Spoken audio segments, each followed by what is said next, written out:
Oras Rio Silain. Oras, atau enggak Lain Robert ya. Yoi. Le, ngerti nggak Silain dari mana, Le?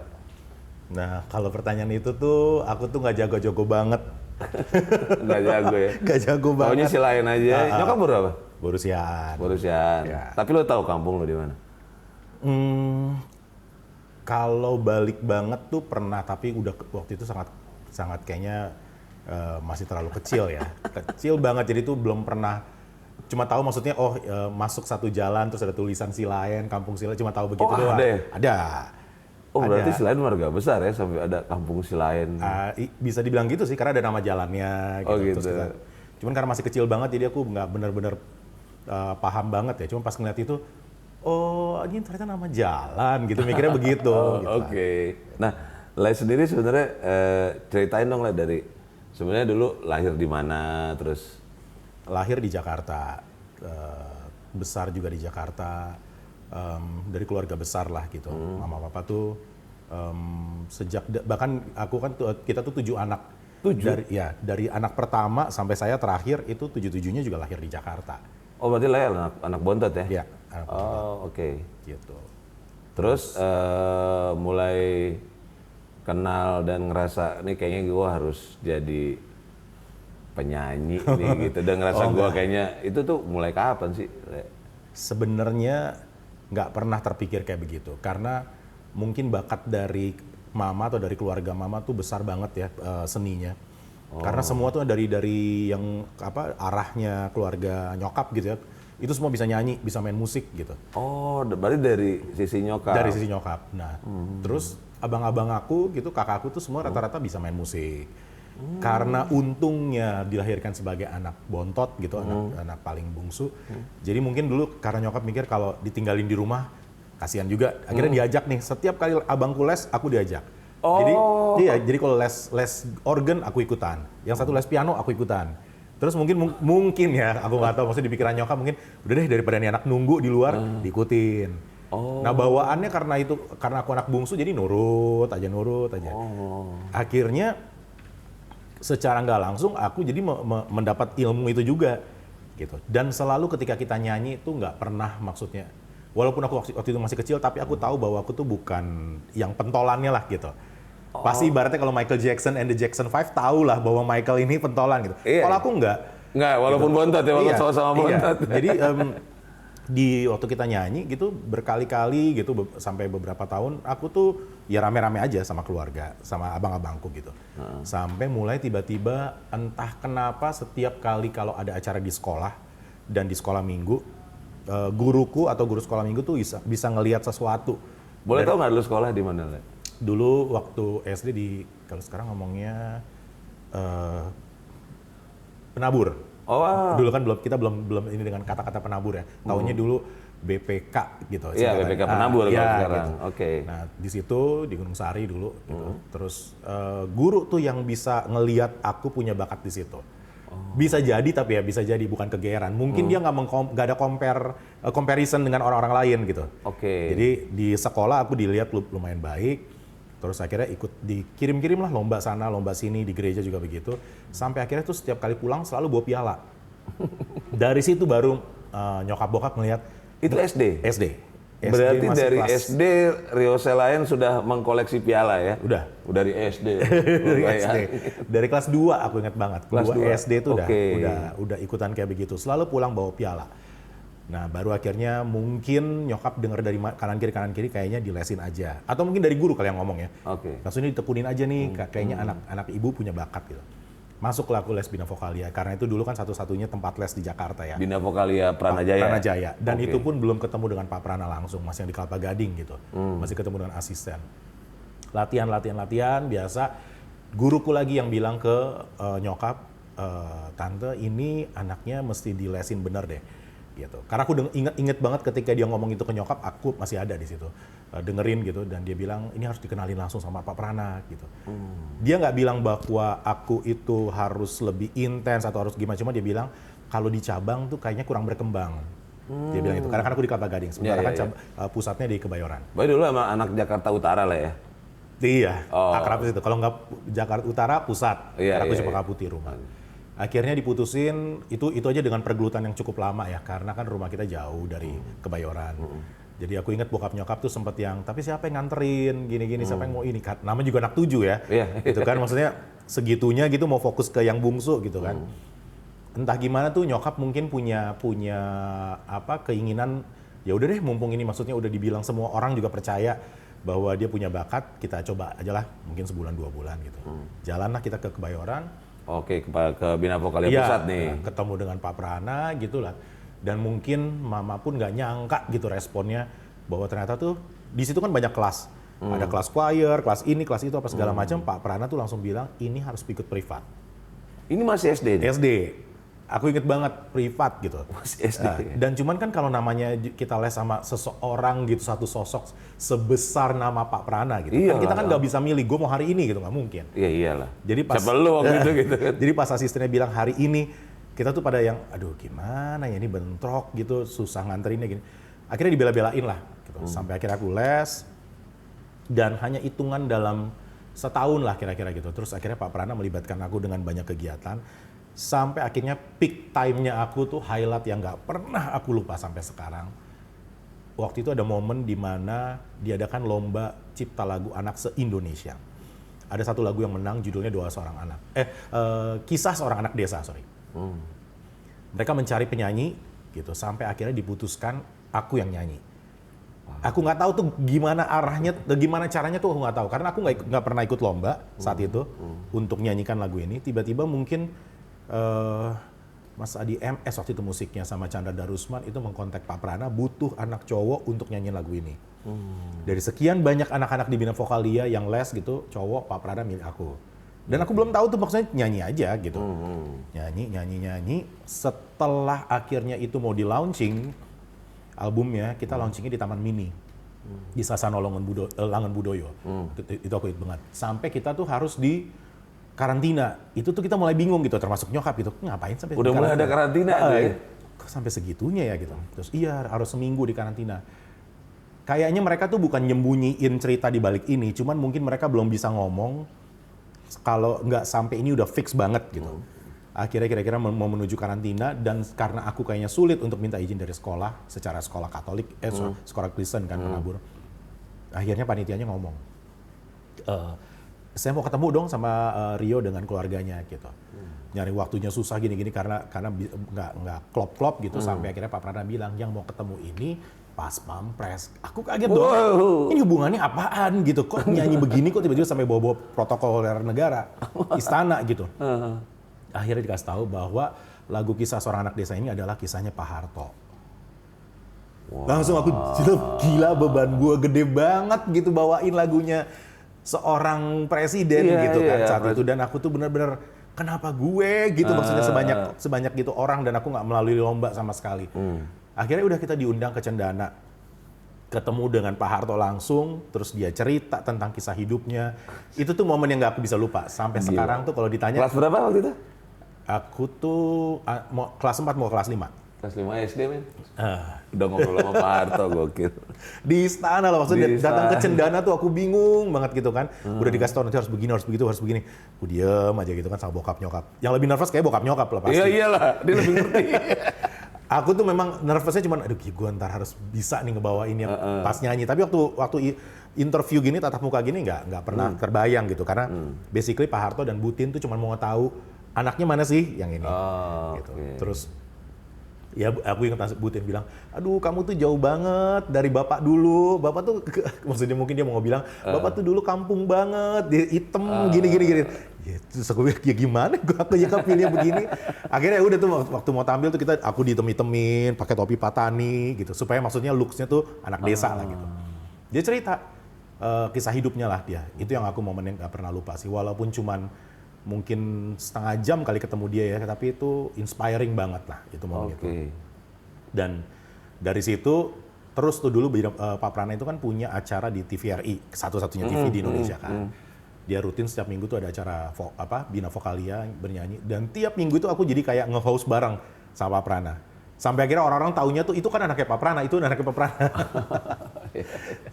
sampai bokap tuh mungkin orang nggak tahu ini siapa, bukan bokapnya Rio gitu. Anaknya Pak Prana gitu. Selalu gitu. Bokap disangka nganter. Iya. Gitu. Terus segitu mungkin nyokap bokap tuh ngelihat bahwa ya nih kayaknya memang anak ini jalannya di nyanyi gitu. Akhirnya aku dikursusin gitu ke beberapa banyak orang. Nggak cuma Pak Prana. Jadi saat itu aja tuh SD kelas 6 tuh aku udah les ke 5 guru. Wow. Segitunya tuh. Jadi aku les ke Pak Prana, salah satunya ke N Simanungkalit, Pak Nortir Simanungkalit. Iya, Pak Nortir. Terus ke Pak Nortir masih ada? Udah kayaknya udah meninggal. Udah meninggal kayaknya ya. Iya. Terus yang Titik Puspa. Oke. Terus Katarida juga. Oh, Tarida gitu. Toruk ya. Sama terakhir ada namanya tuh, sekarang dia udah meninggal. Ini tapi seorang guru yang selain Pak Prana aku nggak bisa lupa. Namanya T.Y. Siregar. Wow. Nah, dia tuh mungkin nggak terlalu ngetop di dalam industri musik. Kenapa ya. tuh? Nggak bisa lupa. Jadi tuh dia guru tuh yang sangat-sangat idealis banget gitu. Dia bisa kalau ketemu sama aku gitu ngajar. Ketika dia menjelaskan lagu, ketika dia melatih aku tuh bener-bener satu kalimat aja tuh bisa 1 jam. Jadi pertama kali aku dikenalin ke dia tuh aku pulang, aku ngeluh ke nyokap. Capek nih kalau kayak begini latihan, gila satu kalimat 1 jam gitu. Nggak kelar-kelar kapan ininya gitu kan. Karena apalagi waktu itu dulu aku udah lumayan ngikutin festival gitu. Iya, udah artis lah ya. Iya dong. Belum lah. Iya, udah ketemu Pak Harto gila. Cuma waktu itu maksudnya udah, ini kalau satu kalimat 1 jam kapan kelarnya ngelar? Ini maksudnya apa? Dia ngelatih interpretasi atau? Interpretasi. Dan itu yang aku bisa bilang sekarang gitu dengan bangganya, tapi bukan maksudnya sombong ya. Enggak, iya. Kelebihan aku untuk dalam sekarang ngelatih murid-murid itu adalah mengenai interpretasi seorang penyanyi ke lagu. Karena kalau dibilang bakat nyanyi itu semua udah born with that gitu. Semua orang ya lahirnya begitu. Kalau mau nyanyi bagus bisa gitu. Tapi apakah bisa message-nya nyampe ke orang itu tuh perlu pendalaman yang luar biasa.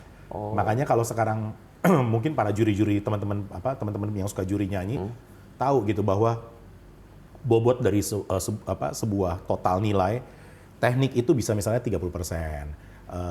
Terus misalnya basic pernafasan, dinamika apa segala macam tuh 30%, tapi interpretasi itu bisa 60% sendiri. Karena dari situ kita bisa nilai orang itu ngerti atau enggak. Kalau cuma nafas, aku bukan bilang cuma. Kalau nafas, cara bernyanyi, dinamika keras pelan, vibrato, keras pelan, itu semua bisa didalamin. Itu technical ya, bisa diinin. Yeah. Oh, itu mungkin yang sering enggak, aku sering nonton itu sih, kayak kompetisi luar gitu. Itu ketika si coachnya bilang, lu tuh nyanyi nyampe ke gue. Nah, itu dia. Itu ya? Itu dia. Karena yang aku bilang tadi, kalau teknikal tadi, sekarang aja kan udah ditulis. Di partitur tuh ada tulisannya, keras, pelan, nafas, ini. Jadi sebenarnya orang yang nggak terlalu nyanyi pun kalau dikasih tahu ini tuh artinya ini, bisa. Tapi di partitur tuh nggak ada. Di sini tuh lo harus sedih. Di sini tuh lo harus ngerasain empatinya kita nyanyi kenapa. Di sini message-nya harus, itu nggak ada di partitur. Dan sebenarnya ilmunya tuh nggak ada yang saklek. Maksudnya bukan kayak 3 tambah 3 sama dengan 6, kayak gitu. Kita bisa bawain lagu Balonku Ada 5 dengan sedih. Tergantung approach-nya kita. Kenapa sedih maksudnya? Balonnya kan ini meletus ya. Jadi nggak semuanya harus balon, harus begitu. Tergantung dari kita ngebawainnya gimana. Tapi satu lagu bisa jadi happy, sekalipun mungkin kita bawain gugur bunga gitu ya, tergantung kita ngelihatnya gimana. Gitu. Itu yang aku nggak dapat dari guru-guru yang lain. Terus dapatnya dari si Pak T.Y. Siregar. Pasti, aku manggil Pak Om T.Y. Dan aku masih ingat selalu, setiap kali aku lomba, kalau misalnya tiba-tiba nih, aku nggak dapat juara 1 gitu, juara 2, dia bisa loh kayak masa berkabungnya lama gitu. Sampai aku gini, kok jadi dia yang stres ya. Padahal akunya biasa-biasa aja gitu. Segitunya dia bener-bener ini banget ya, seniman banget gitu. Dia bisa nanti kalau aku datang les, nggak mau keluar dari kamar. Jangan saya merasa gagal kemarin ngelatih gitu. Gitu. Sama si Opung, aku manggil Opung, mamanya dia tuh. Iya si Om lagi belum mau ngajar, soalnya kemarin merasa gagal gini. Udah macam kayak gue nggak biasa-biasa aja gitu. Segitunya dia. Dan aku bisa bilang di tangan dia tuh hampir dari, misalnya aku lomba tuh sekitar 100 ajang gitu ya. Bisa dibilang 99% tuh aku selalu juara 1 di tangan dia. gitu. Dan itu momen yang gak aku lupa sih, maksudnya kenapa sekarang, maksudnya kalau aku bandingkan anak sekarang gitu ya, semua serba instan, semua serba maunya cepet gitu.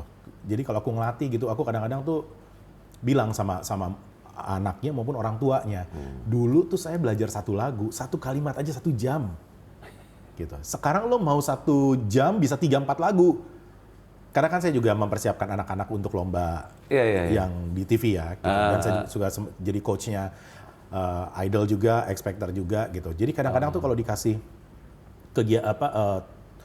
tugas gitu sama panitianya gitu, saya suka bingung sampai satu kali pertemuan 2 lagu, yakin gitu. Karena kan kita bicara TV nasional ya. Betul.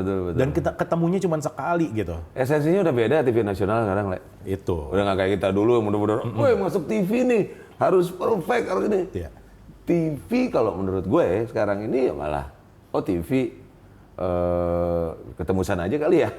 Betul. Iya. Jadi, betul, bisa begitu. Esensinya udah beda nih kayaknya. Jauh dibanding kayak zaman-zaman bintang radio apa segala itu, gemblengannya tuh lebih luar biasa. Jauh. Gitu. Kalau sekarang kan lebih kontes popularitas. Lebih begitu ya. Nah, lah ini kan kalau di mata gue nih, lu kan bisa dibilang raja festival gitu kan. Waduh. Berat tuh mengemban itu. Iya. Nah, itu festival-festival apa aja sih yang paling berkesan buat lo, Le, selama ini? Beda, mungkin kalau aku sebutin orang nggak terlalu familiar karena ini eksisnya di dulu ya. Asia Bagus aku ikut, Cipta Pesona Bintang aku ikut, Bahana Suara Pelajar aku ikut. Terus dulu ada festival Pop Singer itu yang hits banget lah. Semua penyanyi angkatan dulu 80-an gitu ya, dari Rita Effendy, Hedi Yunus, semua tuh ikutan kayak gitu tuh. Iya. Jadi ya Joy Tobing apa semua ikutan kayak gitu. Ya termasuk bintang radio. Jadi 5 ajang ini yang maksud aku membekas karena ngerasain banget bahwa nyanyi itu butuh penilaian, bukan butuh voting pulsa gitu ya. Jadi kan bener-bener poinnya bebannya di kita, ya kan? Kita nggak bisa maksudnya ya udah deh seadanya aja. Yang penting fans gue banyak, nggak bisa. Gitu. Bener-bener apa yang lo lakuin ya di pas saat 3-5 menit di panggung itu, disitulah lo bertumpur atau menentukan hidup lo. Gitu. Itu tuh yang aku diajar banget sama guru-guru aku ya. Dan gemblengannya tuh luar biasa. Maksudnya kalau orang ngelihat nyanyi kan kayaknya gampang lah, happy gitu di panggung. Kalau kita yang sudah melalui banyak festival gitu, tahu bahwa itu sekian menit yang cuman memang sebentar itu yang menentukan karir kita ke depan. Jadi lo nggak bisa berbuat kesalahan, harus zero mistake itu kalau dibilang sama guru-guru aku. Serem. Iya. Dulu kalau ngomongin kayak gitu itu masih yang belum terlalu ngerti gitu, tapi ketika makin berkali-kali menjalani festival baru kita tahu lo benar-benar nggak bisa toleransi ada kesalahan sedikit pun. Makanya kalau aku sekarang ngelatih gitu ya, kalau masih suka bercanda-bercanda, atau aku kadang-kadang suka meledak gitu ya, marah maksudnya, kok lo bisa ya berpikirnya begitu ya gitu, ngegampangin ini gitu. Dan orang kan suka mikirnya, ntar di panggung. Gak bisa ntar di panggung. Latihan itu tuh udah harus kayak tampil. Aku ditanamin kayak gitu. Iya. Jadi saat lo latihan itu saatnya masak tuh di situ. Ngegodoknya tuh di situ, capeknya tuh di situ, keringatnya di situ, nangisnya di situ, darahnya keluar tuh di situ. Kalau pas di panggung itu cuma etalase. Gitu. Itu yang aku ditanamin tuh di situ. Jadi berdarah-berdarahnya itu justru di latihan sebenarnya kalau yang di panggung udah celebration aja gitu kan. Karena masalahnya kalau guru-guru aku selalu bilang gini, lomba atau festival itu sekalipun lo penyanyi ya, lo kan nggak jalanin itu sesuatu yang our cup of coffee yang setiap hari kita jalanin, kayak kita minum kopi gitu tiap hari gitu. Emang festival tiap hari? Kan enggak. Iya. Gitu. Jadi karena itu lo tahu bahwa itu nggak tiap hari, ketika itu harus terjadi, make sure lo mantep. Bukan, ya udah ntar trial error deh ya, nggak bisa. Udah. Kita nggak mungkin ngulang lomba lagi lah. Iya. Gitu. Tahun depan gitu kita belum nggak bisa ikut lagi. Bukan karena masalah usia ya, tapi bisa jadi kan lo udah pernah ikut, nggak boleh ikut lagi kan sering lomba kan kayak begitu rulesnya kan. Berarti maksudnya ya gunain nih satu kesempatan ini ya sebaik-baiknya. Itu. One shot one kill lah ya. Betul. Nggak boleh ada yang miss kalau gitu. Tapi kalau menurut lu yang benar-benar membuat nama lu boom nih, Le? Kalau dulu sih momennya pas Cipta Pesona Bintang. Karena itu kan ajangnya tuh sampai berkali-kali ya, durasinya tuh hampir 1 tahun. Dari mulai kita sebagai apa istilahnya sekarang ya, kontestan, masuk audisi, semifinalis, finalis sampai grand final. Jadi lama tuh, orang tuh ngingetnya lama masa itu. Cipta Pesona Bintang ya gue. Itu dari momen situ sih. Dan dari situlah maksudnya aku ketemu banyak pintu yang bisa ngebawa aku ke jenjang-jenjang yang lebih lagi. Dari Apa sih pintu-pintu itu dari situ? Salah satunya tuh waktu abis dari situ, aku tuh langsung, jadi ada satu agensi internasional di Jakarta. Ini mungkin yang kebanyakan penyanyi nggak tahu. Kalau di era itu kita tuh selalu akrab bahwa semua penyanyi yang nyanyi di tempat-tempat hiburan di Jakarta, di lounge, di cafe, yang bagus, kalau ada dilihat yang bagus, pasti orang Filipina. Oke. Itu ada momen itu tuh. Iya. Band, iya. Lo mau lihat band bagus, lihat band Filipina. Lo mau lihat penyanyi bagus, lihat penyanyi Filipina. Gitu. Iya. Nggak ada tuh yang bilang mau lihat band bagus, lihat band Jakarta yuk, nggak ada. Asia Reborn ya? Dulu ya? Salah satunya. Iya, benar. Salah satunya. Ya itu. Gue tau Asia Reborn. Iya, hard rock kan zaman itu, atau Saripan Pasifik. Iya, gitu. betul. Ya kayak gitu. Bener, iya, pernah ada zaman itu ya, bener-bener feeling. Iya. Dan aku tuh kalau ngelihat itu, memang maksudnya, wow gitu yang ngeliat mereka ya. Tapi di satu sisi, gila ya emang penyanyi Indonesia kagak ada ya. Gitu. Dalam hati loh, itu aku berpikir begitu. Iya. Sampai akhirnya ketika aku kelar dengan Cipta Pesona Bintang itu, rupanya si agensi internasional ini memantau. Gitu. Dia punya base di sini, dia orang Belanda, istrinya orang Filipina. Ini aja tuh menurut aku sebenarnya, aduh ironis banget ya. Yang cari bakat Indonesia, another bule-bule lagi gitu. Jadi akhirnya aku ditemuin sama mereka, dihubungin untuk bergabung di situ. Saat itu tuh aku masih kuliah, jadi bokap nyokap sebenarnya nggak terlalu setuju. Karena maksudnya lo yakin gitu mau ikutan ini gitu. Karena mereka tuh merekrut penyanyi Indonesia yang akhirnya akan dibentuk dalam sebuah grup yang memang kalau kita dengarnya sekarang kayak penyanyi malam lah gitu ya. Dari kafe ke kafe, penyanyi is penyanyi lah. Betul. Tapi levelnya mereka itu internasional. Jadi mereka akan rekrut atau ngebentuk satu grup dari Indonesia yang akan dikirim ke luar negeri. Nah, aku tuh benar-benar pas ngeliat itu tuh, aduh ini kayaknya momen yang nggak boleh dilewatin nih. Tempting, tergoda pasti ya. Cuma aku harus kelarin dulu kuliah gitu karena memang kuliah di mana? Atmajaya, di psikologi. Ya, terus aku inget banget waktu ada zamannya dulu waktu aku masih SMP nyanyi, almarhum Pak Kosmas Batubara tuh ngomong ke nyokap langsung, bahkan nemuin aku ke belakang panggung. Ini anak ini bagus, tapi mesti ingat nggak boleh tinggalin sekolah, nggak boleh tinggalin pendidikan. Mungkin waktu itu dia udah ngelihat bahwa ini ada potensi kemana-mana gitu ya, tapi masih ingat pendidikan itu nomor satu. Aku ingat banget itu Pak Kosmas ngomong kayak gitu. Ya termasuk almarhum Presiden juga sih, Pak Harto juga ngomong begitu. Jadi aku pikir, ya udah aku kelarin.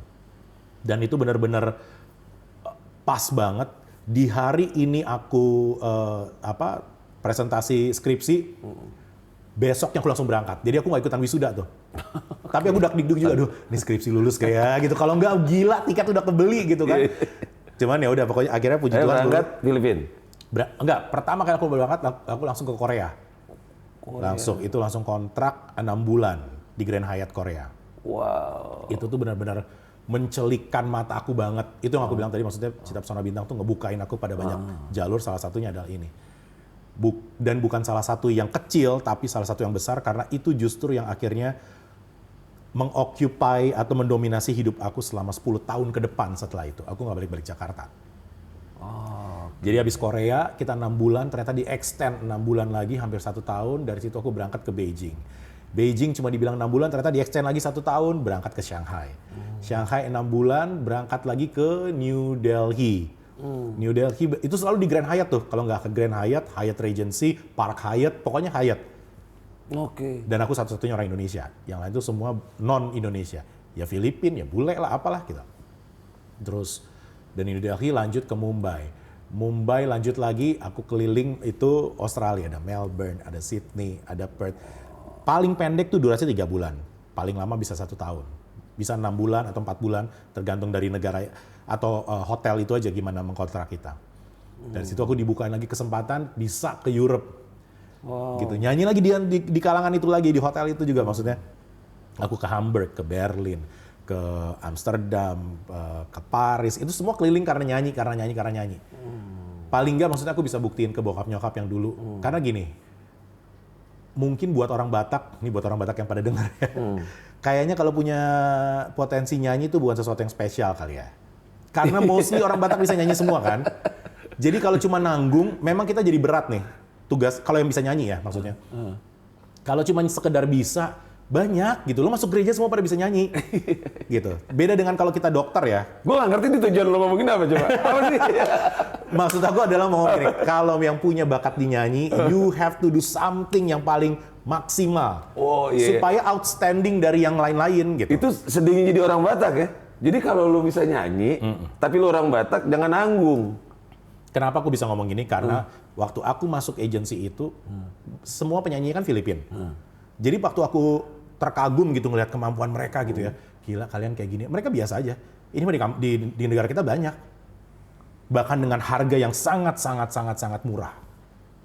Gitu. Jadi aku mikirnya, oh berarti sama kayak di Batak kali ya, pada bisa nyanyi semua. Cuma bedanya kalau mereka sekolah kan.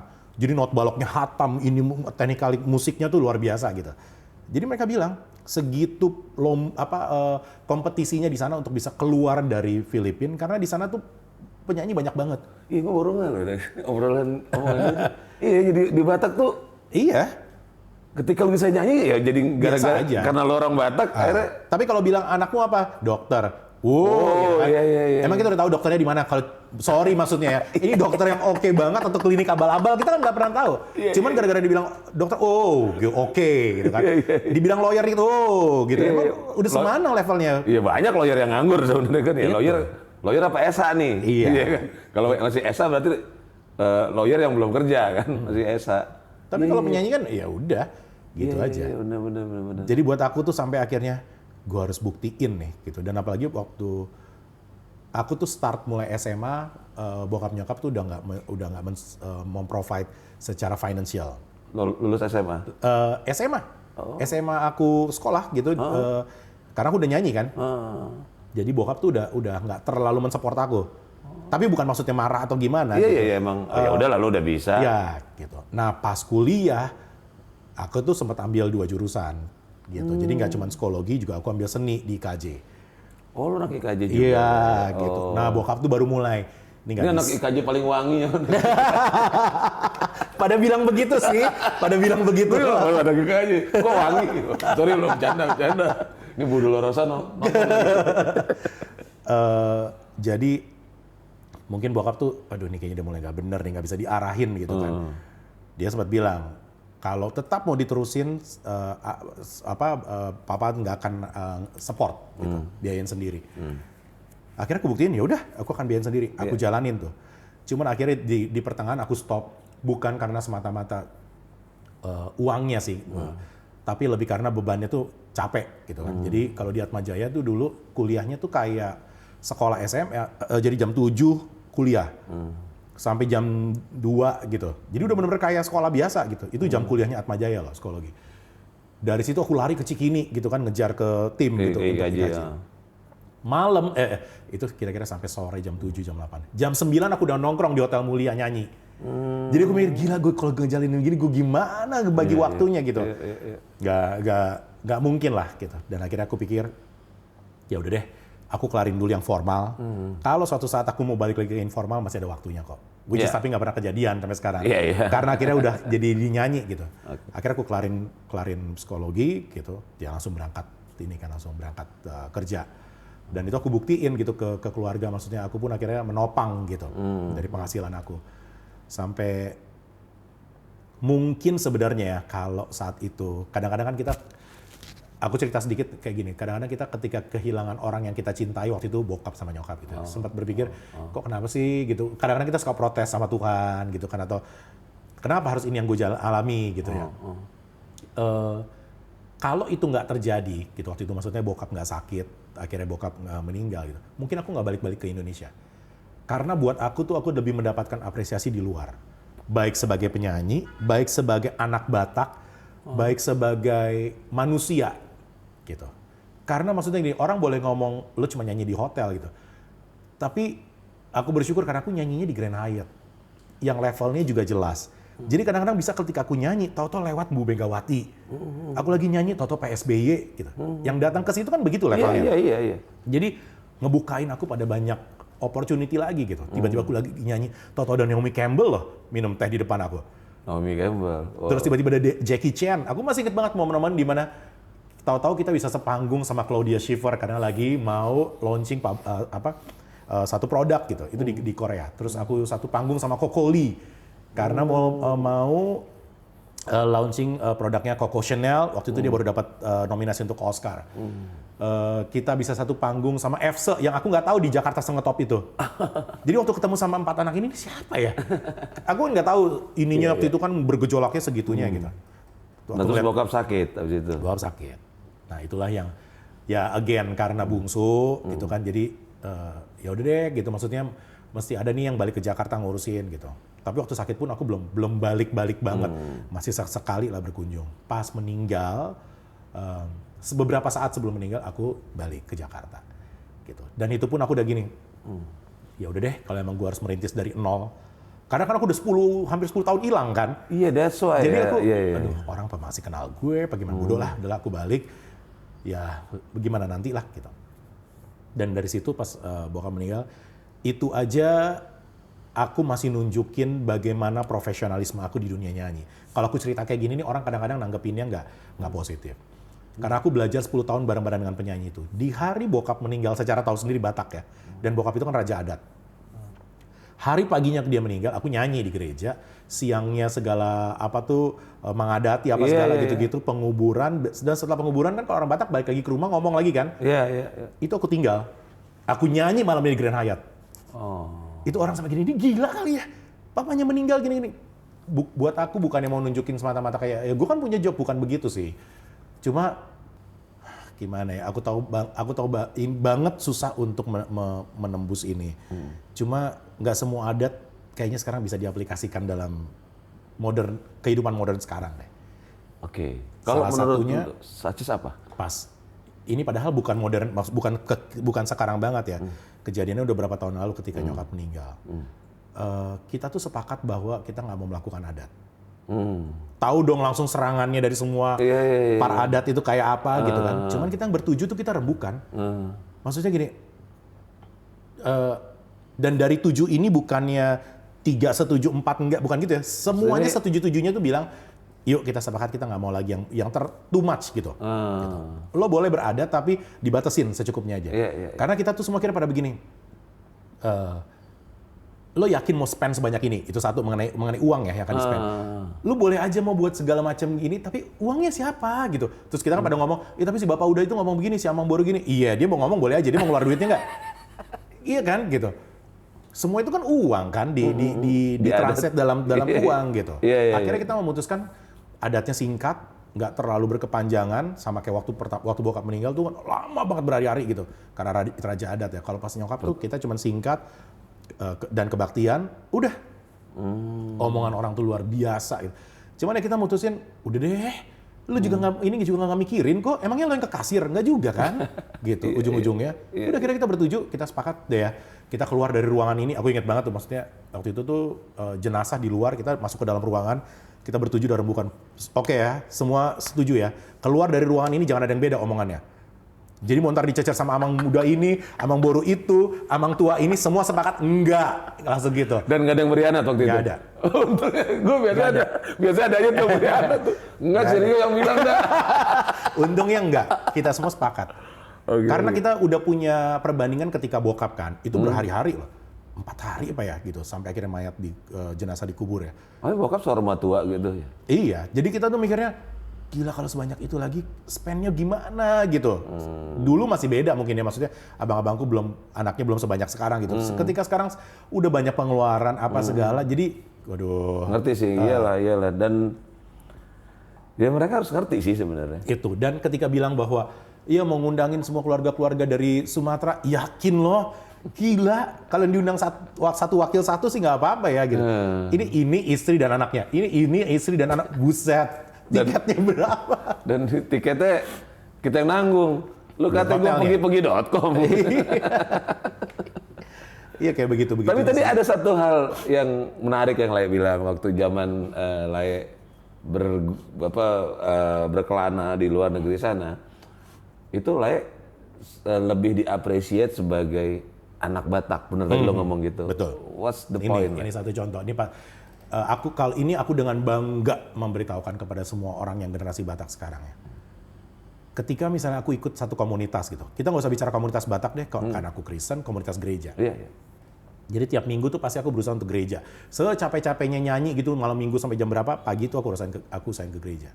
Setelah gereja nih, karena pasti kan yang didominasi kan kebanyakan kalau nggak Batak, Ambon, pokoknya yang begitulah ya, timur Batak, ya. Iya, Batak, Ambon, Manado gitu ya. kan di sana. Itu bisa kalau kita lagi ada kayak jamuan makan kecil gitu ya, brunch gitu setelah gereja. Semua ngomong Batak loh. Di luar negeri. Di luar negeri. Ini kita bicara luar negeri nih ya. Di New York deh, mau kurang apa tuh? Di Manhattan-nya tuh, HKBP Manhattan tuh. Jadi terus aku ngeliat dong, maksudnya aku curi-curi pandang dikit, yang ngomong usia berapa sih? Pas aku lihat, yang ngomong bahkan lebih muda dari aku, anak-anak kuliahnya. Itu tuh aku sampai gini, nih gila, gue aja nggak bisa. Aku ngerti, aku kalau ngomong Batak aku ngerti. Ngomong begini aku nggak terlalu. Iya, tapi ngerti ya, sama lah kita. Nah, ini mereka lancar loh. Dan akhirnya aku tanya, kok bisa begini ya gitu? Aku tanya sama orang tuanya kan, dan aku tanya ke mereka. Karena mereka benar-benar diajarkan oleh orang tuanya. Kalau bisa bahasa Inggris mah udah harus tuntutan karena hidup di sana. Tapi mereka udah begini, oke lah kalau Indonesia lo nggak terlalu gimana karena mungkin lo nemuin orang Indonesia juga jarang. Tapi Batak is your root. Kelar udah. Nggak ada diskon, nggak ada korting. Udah. Dia gitu. Jadi ketika aku di sana. Di New York. Di New York, itu Manhattan. Manhattan pula gitu ya. Kurang metropolitan gimana. Tempatnya Sex and the City itu. Iya. Aku pergi terakhir bawa grup Voice of Indonesia ke Sydney dalam rangka opera Batak. Itu pun sama, aku pikir cuma di New York ya begitu. Ternyata sama, anak-anak mudanya itu semua ngomong Batak loh. Wow. Dan hal yang aku risaukan karena sewaktu mau berangkat kan aku gini, ini opera Batak kita banyak celotehan-celotehan dalam bahasa Bataknya loh. Mereka ngerti nggak ya? Aku sampai akhirnya berpikir gini, yuk kita buat di multimedia yuk. Jadi ada omongannya, ada translationnya dalam bahasa Inggris dan bahasa Indonesia. Aku buat tuh. Jadi akhirnya pas kita tongolin, kita kan JR dong. Kita gini.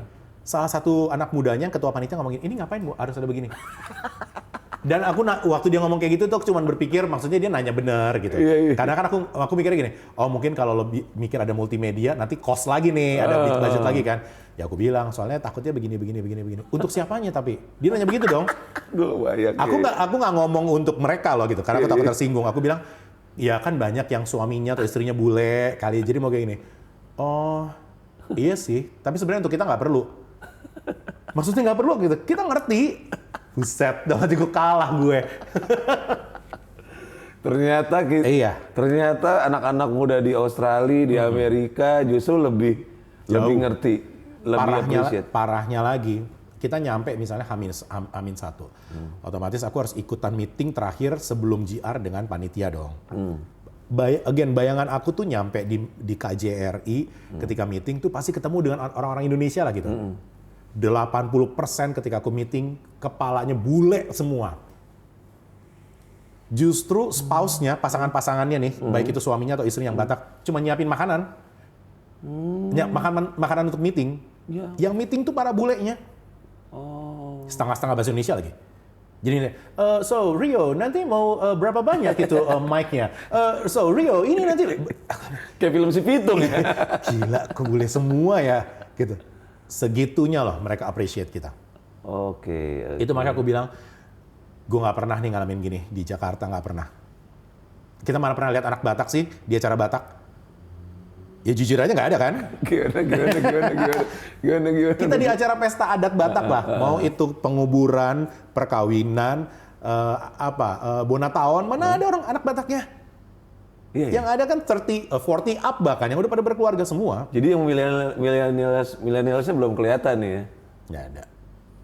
Ya kalau ada 5 atau 6 jangan bilang ada lah itu. Itu mah kecil dibanding komunitas asli marganya kan? Iya. Ya aku berkali-kali maksudnya nyanyi di Bonataon gitu. Aku nggak bakal mungkin nyanyiin lagu Batak yang kekinian karena orang yang anak mudanya nggak ada. Ujung-ujungnya aku nyanyiin lagi Alusia, Otano Batak. Kalau yang terlalu kekinian, misalnya apa? Lagu-lagunya Novita Dewi gitu, atau angkatannya Judika, nggak ngerti. Karena nggak ada pasarnya juga waktu itu. Ada. Jadi kemana ini anak-anak ini? Ibaratnya kalau aku ke kafe, aku nggak mungkin nyanyiin lagu-lagunya Britney Spears atau Justin gitu. Karena yang spend ke kafe itu yang udah angkatannya 40 up, yang udah established kan. Iya. Yang nggak lagi mesen es teh manis untuk 3 jam. Jadi levelnya udah Aretha Franklin. Gitu. Itu yang nggak aku temui di sana tuh itu. Makanya Oke. kalau dibilang kita kurang diapresiasi, salah banget. Salah banget. Mereka haus banget. Nah, Le, lu kan bener-bener produk Jakarta banget ya. Maksudnya lahir di Jakarta, gede di Jakarta, terus gede dikit langsung lama di luar negeri gitu loh. Tapi kalau gue lihat circle lu tuh ada ya circle artis-artis Bataknya. Ya. Itu bridgingnya dari mana sih, Le? Bisa begitu. Jadi sebelum aku yang berangkat masih dalam masa-masa Cipta Pesona Bintang, atau sebelum aku berangkat ke luar negeri itu, karena aku dulu sempat latihan sama Kak Tarida kan. Jadi Kak Tarida tuh kontak aku. Jadi waktu itu dia milih ada 6 atau 7 penyanyi anak muda ya, salah satunya aku sama Joy. Dulu masih ada Martin Simanungkalit yang sekarang eksis banget di politik. Martin Manurung, sorry. Martin Manurung. Oh iya, Martin politik itu Martin yang sorry lagunya itu jangan lagi itu ya? Itu angkatan kita lah gitu, maksudnya di grup itu tuh. Itu jadi politikus sekarang. Iya. Faber Manalu. Iya. Iya. Sekarang juga host juga kan. Itu kita aktif di grup, dibentuk grup sama Katarida. Ya, akhirnya ada acara Horas Indonesia pertama dibuat pagelaran tuh di JCC. Yang lumayan besar ya gitu skupnya. Dari situ lanjut ke acara TV rutin Indosiar, Horas Indosiar. Horas. Nah, ya. Dari kami gitu ya. itu makanan kita tiap minggu lah itu. Tontonan wajib semua orang. Nah. Nyokap gua tuh udah nggak boleh diganggu bokap lu. Itu sampai 2 tahun kali ya kita tuh ngegodok acara itu. Jadi aku tuh mau nggak mau, dan bukan terpaksa, maksudnya aku bersyukur banget ikutan itu tuh. Itu yang membuat aku akhirnya nyelemin budaya Batak lah. Kalau bukan karena Kak Tarida sih kayaknya aku biasa-biasa aja. So, apa yang lo temuin ketika lo udah mulai, ini industri Batak, budaya Batak, apa yang paling kental lo temuin? Banyak hal. Maksudnya betapa seni atau nyanyi itu tuh mengambil part yang besar dalam kehidupan orang Batak. Kayak maksudnya kan gini, akhirnya kan Kak Tarida namanya 2 tahun ya. Kita kan harus berpikir setiap minggu harus ada konsep nih. Jadi ketika dia bawa ke kita, dia briefing ke kita gitu, karena kita hostnya kan, mau nggak mau kan dia ngedidik kita. Misalnya hari ini tuh judulnya, episode ini tentang perkabungan. Dia cerita dulu dong perkabungan tuh di Batak. Kalau dia nggak cerita kan aku nggak tahu. Oh gini gitu. Oh mengandung tuh begini gitu. Oh ternyata tuh lagu ini tuh untuk ini. Ini tuh, itu cuma dari satu topik ya. Nanti bicara lagi kalau misalnya kayak melepas anak dalam perkawinan. Satu topik lagi tuh. Detil gitu. Akhirnya tuh kita ngedalamin, dan bahkan nggak cuman namanya harus 2 tahun gitu ngejalanin itu, mau nggak mau kita nggak cuma di Tobanya aja, puak-puak lain tuh kita pahamin kan, mau nggak mau kita ini ke Karo, semuanya, Pangkola, iya gitu. Iya. Jadi gila ya luar Horas waktu itu global ya, global semua banget. puak ya. PR-nya waktu bicara harus nyanyiin bahasa lain tuh yang PR kan. Paling PR apa? Batakaro apa? Paling PR buat lo Batakaro nih. tuh karena lagunya masih lumayan familiar, masih enak. Apa ya waktu yang agak udah belibet tuh lidah tuh. Iya, dan akhirnya Kak Tarida kan juga nggak bisa. Jadi akhirnya dipanggil dong orang untuk ngajarin kita kan, mau nggak mau. Aduh, apa sih namanya? Aku inget. Angkola apa? Pak. Bukan. Simalungun. Oh, ya. Simalungun. Agak ribet. Karena kita sampai harus datang waktu itu ke komunitasnya di gereja mana waktu itu ya. Ada gitu yang adatnya yang ngajar kita. Terus tariannya kan beda ya. Lekuk-lekuk tangannya gitu kita. Oke, gitu. Maksudnya gini, ini hal sepele aja. Kalau kita nortor, kalau aku ngajarin anak-anak sekarang nortor cuma tak gitu. Itu aja aku baru tahu nggak bisa kayak begitu diajarin. Terus kalau misalnya kita begini gitu, nggak bisa begini. Kalau aku nggak nyemplung ke acara itu aku nggak tahu. Jadi kita tuh latihan tuh ini ditekuk sama begini, capek banget harus begini gitu. Karena artinya ketika kita begini tuh kita menadah sesuatu. Gitu. Jadi nggak bisa begini-begini apaan? Dada digituin ya gitu, waktu kita latihan nortor. Jadi karena kita ikut acara gitu, mau ngomong kita ngerti artinya harus begini tuh gimana. Begini tuh sampai harus gimana. Itu harus ada loh sebenarnya, ya.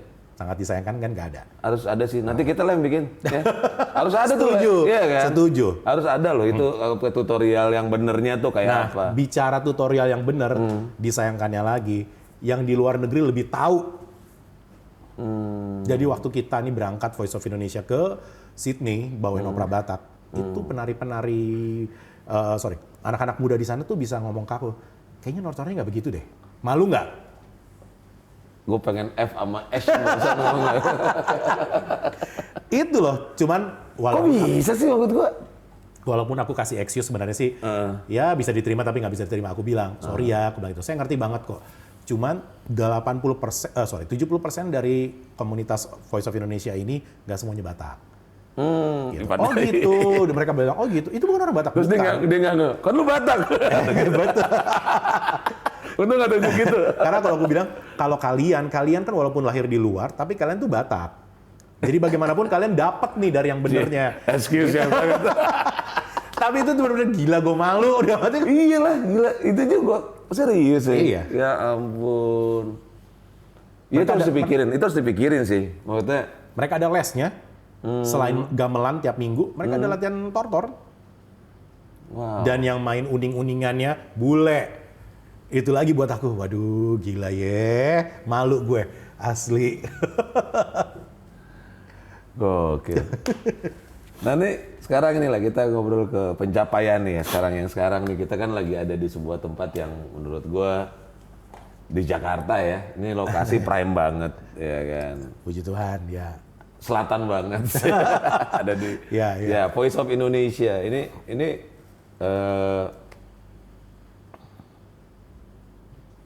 bagaimana bisa terjadi nih, Le?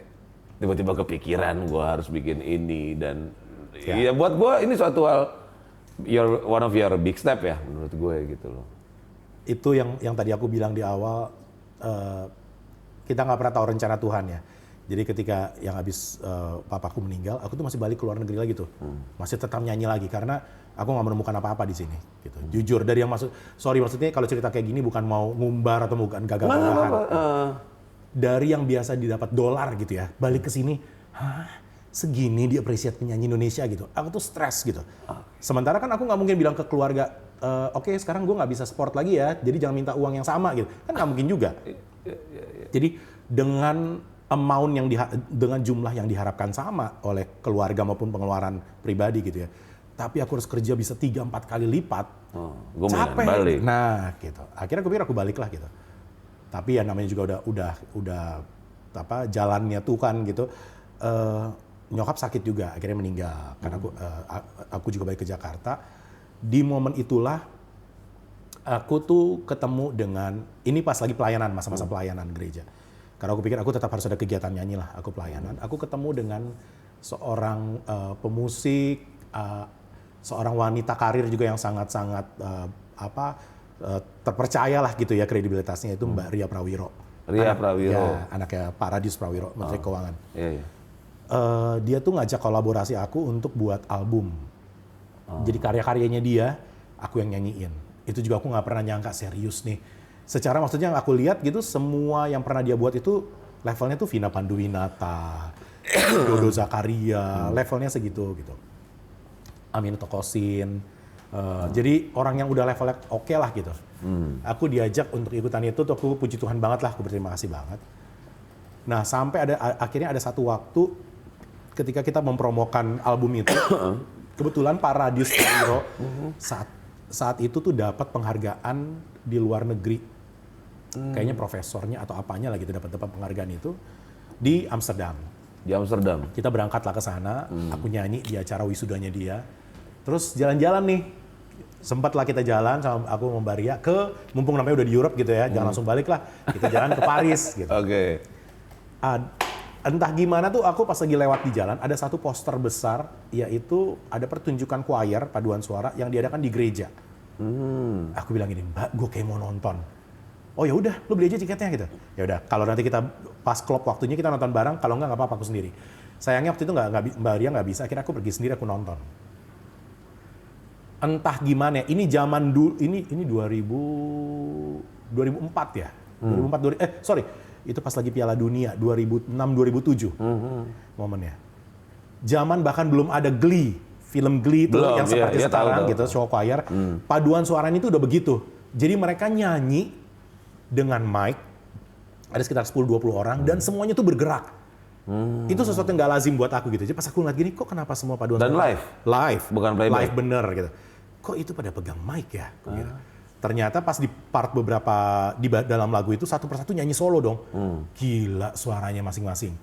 Langsung aku gini, gue pengen buat kayak begini di Jakarta. Gitu. Karena maksudnya gini, aku sudah menjalani itu sebenarnya waktu kemarin di luar negeri dengan penyanyi-penyanyi Filipina. Tapi kita paling banyak berenam. Belum pernah tuh ber-20 tuh gitu, gila impact-nya pasti luar biasa kan. Aku balik, terus aku langsung bilang gini ke Mbak, Mbak, lagu yang kemarin di dalam album kita buat lomba, yuk kita lombain di kalangan gereja aja, gitu. Supaya ntar ada orang ikutan lomba. Oke, terus kenapa kata dia gitu? Nggak apa-apa, kita marketingin albumnya juga kan. Sekaligus aku punya wacana nih. Nanti kita cari 20 orang dari semifinalis atau finalis yang bagus, kita buat dari paduan suara ini. Itulah awal mulanya aku buat Voice of Indonesia. 20 penyanyi yang dari jebolan lomba itu, itulah yang jadi penyanyi-penyanyi awal. Penyanyi awal Voice of Indonesia. Dan memang waktu itu tuh aku belum buat nama sebagai Voice of Indonesia. Aku masih buat namanya The Chorus. Gitu. Iya tahu gue The Chorus. Karena aku pikir ya udahlah buat aja nama itu. Berjalannya waktu, karena kita punya kesempatan untuk misi kebudayaan gitu. Kita berangkat ke Esplanade, nyanyi di Esplanade Singapura, nyanyi di negara-negara lain. Akhirnya orang selalu bilang gini, cari namanya yang lebih Indonesia aja. Jadi kalau kalian tampil tuh orang tahu ini Indonesia. Ya udah aku pikir apa ya gitu. Kalau di Amrik tuh ada Voice of America, aku pikir ya udah aku buatnya Voice of Indonesia. Waktu itu The Voice belum ngetop ya? Belum ada. Ini 2010. Berarti The Voice ngambil ini. 2010. Dan akhirnya ketika ada momen waktu itu tsunami Aceh, pertama kali aku buat itu sebagai momen kita konser charity. Aku rekrut lah semua penyanyi-penyanyi lewat sosmed aja, waktu itu masih cuma Facebook kan. Terkumpul lah hampir 100 penyanyi dari berbagai macam daerah dekat-dekat Jakarta ini. Jabodetabek, ada dari Bandung, dari Bogor, dari Tangerang, semua datang untuk latihan. Dan aku belum membuat ini sebagai suatu kursus ya. Latihan aja sukarela gitu. Sampai kita buat acara, aku masih ingat banget 18 Desember 2011 akhir, itu tuh udah melibatkan Berdianuh Tauruk, untuk acara itu Sita Nursanti, ada J-Flow, ada The Groove, banyak deh pokoknya kita libatkan untuk acara itu. Dan setelah dari situ, kan aku bilang udah dong, kelar, udah ya, thank you ya semuanya gitu. Mereka minta ngumpul, bilang, bisa nggak kegiatan seperti ini jangan berhenti? Perlu pertimbangan banyak, sampai akhirnya aku bilang begini, saya kalau harus jalan terus, saya nggak mampu dengan uang sendiri. Kalau kemarin-kemarin saya mampu, karena kita cuma mungkin 1-2 bulan. Tapi kalau kita bicara mau terus, dari mana uang gue buat nyewa studio? Kan nggak punya tempat, apapun nggak punya tempat. Gitu. Musik juga harus dibayar, ada minus one, ada arrangement lagu, apa segala. Itu semua perlu uang. Aku nggak nyangka mereka semua akhirnya bersepakat, kita bayar dengan sukarela. Berapa aja masing-masing uang. Aku tuh kaget banget loh mereka ngomong kayak gitu. Nah dari situ tuh akhirnya Mbak Ria salah satu yang bilang, dia suka manggil aku kan Gun gitu. Karena kan namaku Rio Richard Gunung Silayan. Dia manggil Gunung gitu. Kalau itu 100 orang aja bisa percaya sama talent lo kan nggak minta ya uang ke mereka. Mereka yang bilang kita tetap mau jalan. Dan mereka semua nggak ada yang tinggal dekat studio lo, ada yang di Bandung, ada yang di mana. Dari Cilegon, dari Parung, dari mana, dari Tambun gitu. Rela datang ke sini hanya untuk ketemu lo latihan. Emang lo siapa? Dikituin sama dia, lo udah pernah Jaya emangnya? Tapi segitunya orang sampai segitu maunya untuk nimba ilmu dari lo dan merasa ini fun gitu. Diakhirin aja nggak mau. Latihan cuma sejam aja, maunya 2 jam. Dikasih 2 jam, nambah 3 jam. Gitu. Lo mendingan jalanin. Gitu. Terus aku yang masih serius nih mbak, gini-gini. Jalanin, lo nggak pernah tahu. Karena gini, dengan ini tuh lo membukakan kesempatan sama mereka. Tuhan tuh nggak pernah lupa atau nggak pernah ngasih ngebukain jalan kalau dia nggak pernah akan memperpanjang jalan ini juga. Betul. Gitu Mbak Ria dong. Ya udah deh mbak, aku jalanin deh. Akhirnya setelah Christmas, Januari aku hubungin mereka semua, guys kita akan ngumpul lagi. Belum tahu untuk proyek apa, tapi kita latihan aja. Datang tuh terus. Setiap minggu akhirnya. Sampai akhirnya aku memutuskan di 2012 aku buat standar deh. Kita buat sebagai sebuah kursus, aku daftarin semua, maksudnya secara administrasinya gitu ya, manajemennya, legalitasnya, semua. Dan ya udah aku buat sekarang iurannya jelas gitu. Dan untungnya, again, kenapa aku bisa berdiri sampai sekarang nih? Bukan semata-mata maksud gagah-gagahan gitu. Kalau karena berkat dan anugerah Tuhan itu udah pasti.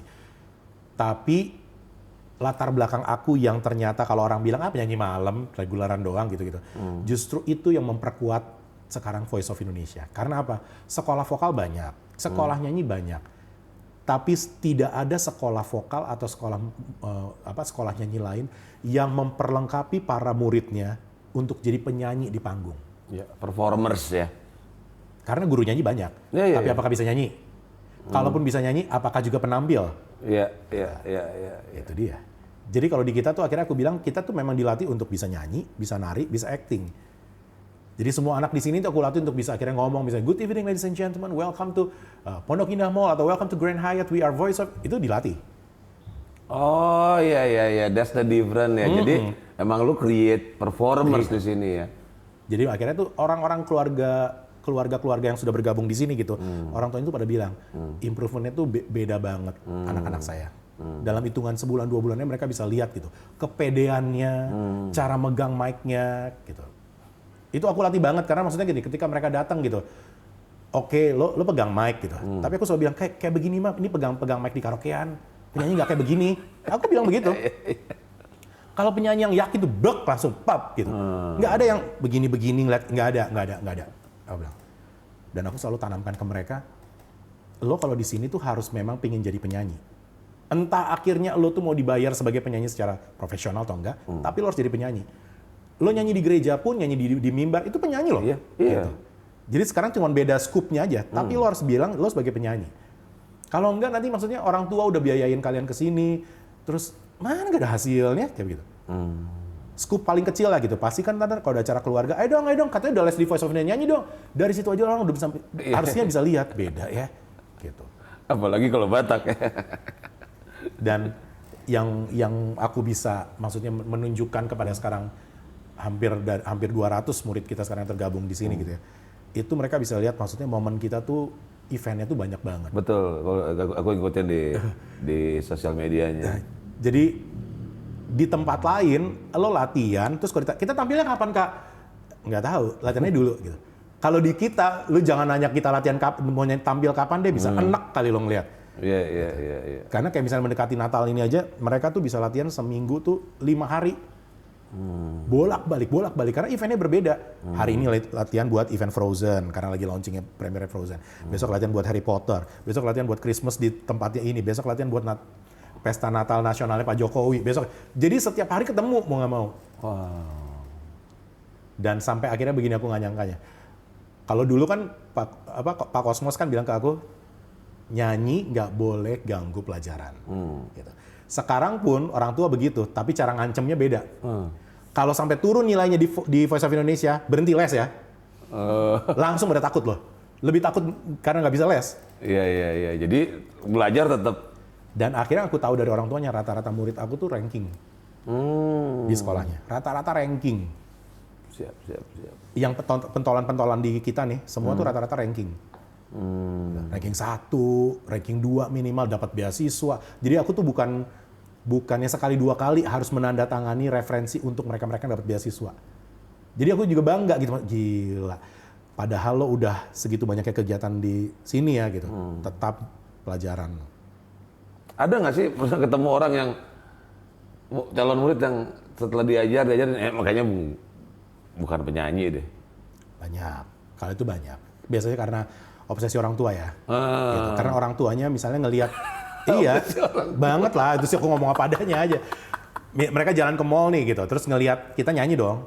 Pasti orang pengen berada di panggung, apalagi yang merasa bisa nyanyi gitu ya, atau pengen nyanyi gitu. Ih gila ya, keren banget loh anak-anak ini, gitu. Terus kayaknya anak gue bisa nih gitu. Cuman kan bisa dengan mampu kan 2 hal yang beda ya. Gitu. Iya. Ya, dilesin anaknya. Cuman ya aku langsung bilang kalau misalnya sampai sekian waktu ini nggak bisa untuk bergabung dengan mereka-mereka yang ditampilkan, ya harus terima. Itu makanya kita ada audisi. Gitu. Untuk masuk tim yang akan ditampilkan tuh kita ada audisi.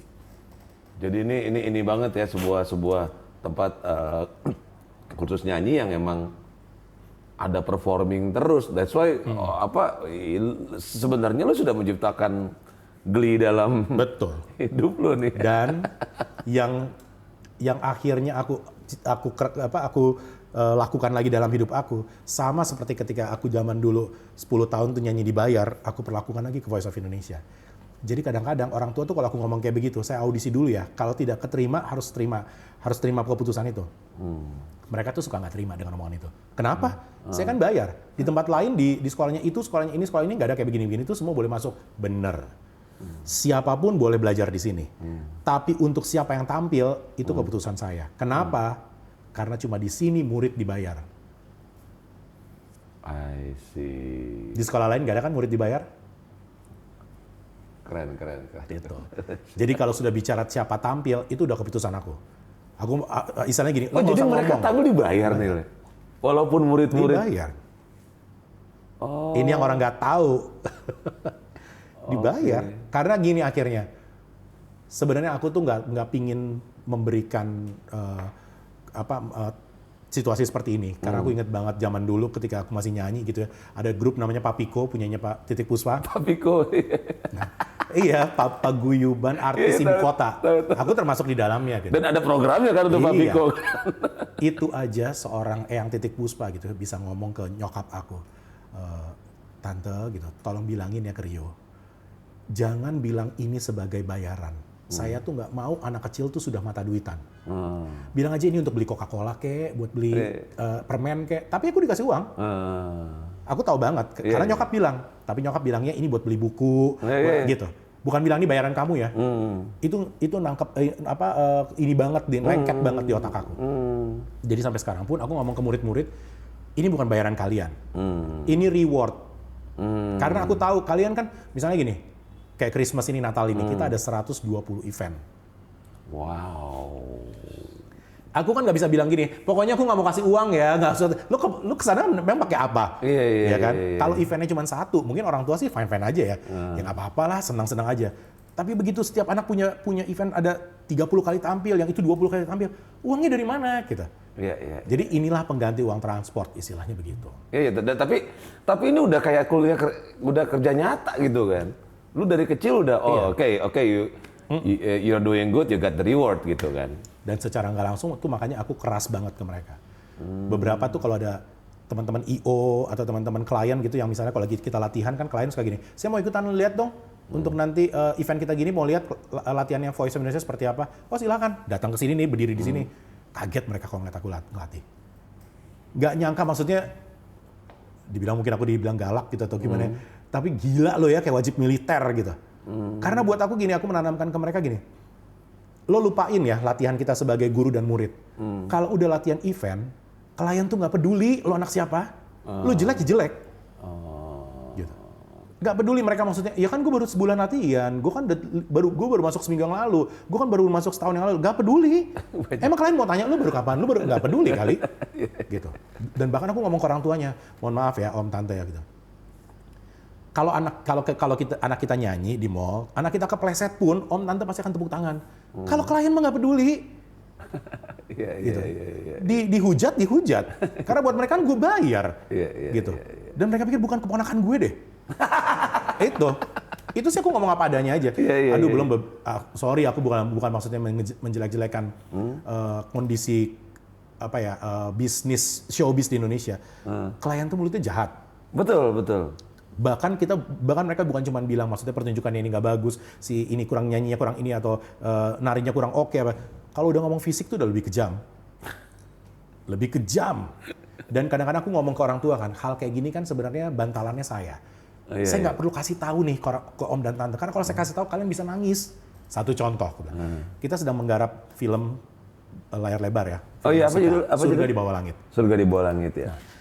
Itu kan pasti sebuah film tuh banyak banget orang-orang di belakangnya, ya kan. Ketika kita casting audisi gitu Voice of Indonesia, aku memang pengennya semua anak Voice of Indonesia tuh terlibat. Tapi film ini mengangkat kehidupan mengenai anak-anak pemulung yang hidupnya di Bantar Gebang.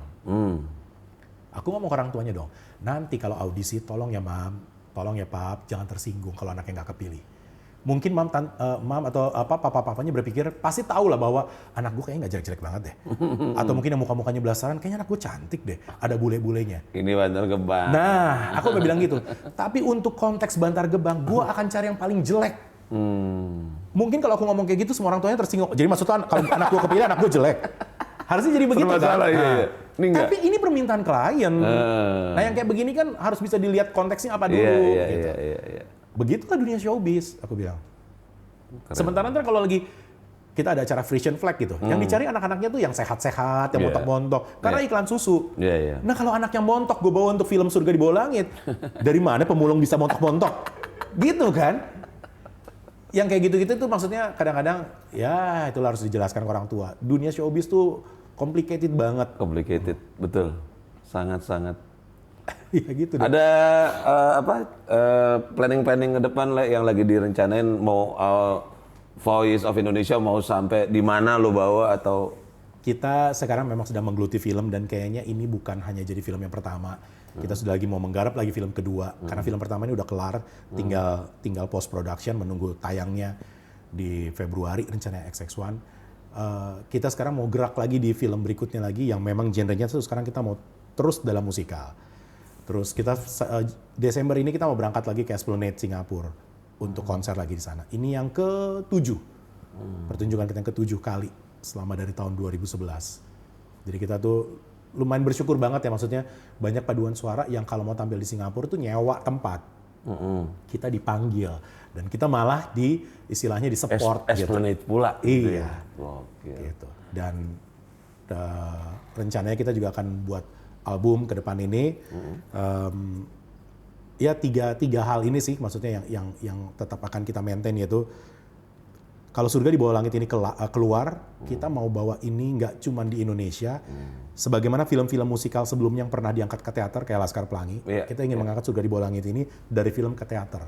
Iya. Gitu. Okay. Jadi setelah film kita akan buat versi teaternya. Versi Broadway lah ya. Dan film berikutnya lagi yang nanti tapi ini masih dalam penggarapan, baru mau digarap 2020. 2020. Ya. Siap. Gitu. Thank you banget. Terima kasih banget. Waduh, untuk waktunya, senang sekali. Ceritanya seru sekali. Bisa berbagi. Itu dia ya teman-teman Batavia, dan thank you banget Rio Cilayan. Sama-sama. Horas Le. Horas, semoga bisa menginspirasi ya.